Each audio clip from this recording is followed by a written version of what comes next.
এই ভিডিওটি দেখার পরে আপনি হাসতে হাসতে ঘুমায় চলে যাবেন। তাই ভিডিওটি স্কিপ না করে টেনে টুনে না দেখে সম্পূর্ণভাবে দেখুন। আমি একদিন গিয়েছি জুম্মার দিনে নামাজ পড়তে। নামাজ শেষে ডান দিকে সালাম ফিরে দেখি এক চোর, বাম দিকে সালাম ফিরে দেখি আর এক চোর বসে আছে।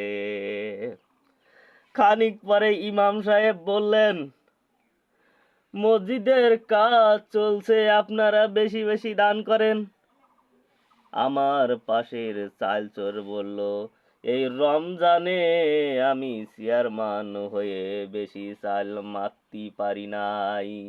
আমি মোটে 50 বস্তা চাল মেরেছি, তা থেকে 10 বস্তা চাল আমি দান করে দিলাম। আমার ডান পাশের চোর, সে বলছে, আমি মেম্বার মানুষ, আমি তো চেয়ারম্যানের মতো 50 বস্তা মারতে পারি নাই, আমি মাত্র 20 বস্তা চাল মেরেছি, আমিও 10 বস্তা চাল দান করে দিলাম।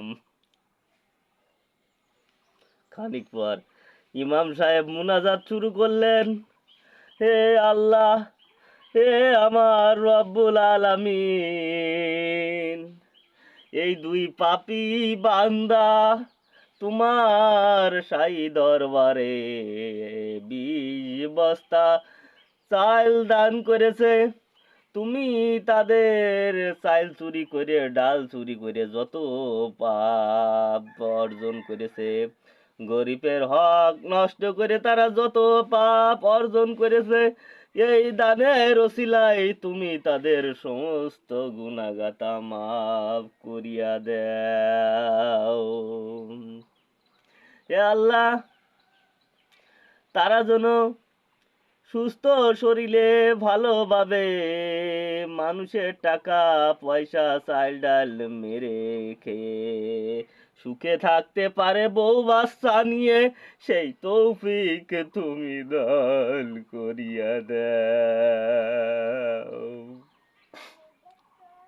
হে আল্লাহ, তারা যেন পরবর্তীতে আবার চেয়ারম্যান মেম্বার হয়ে বেশি বেশি চাল ডাল বাইরে খাতি পারে, এবং আমাদের এই মসজিদে তোমার আল্লাহর ঘরে আরো বেশি দান করতে পারে, এই তৌফিক তুমি দান করে দাও।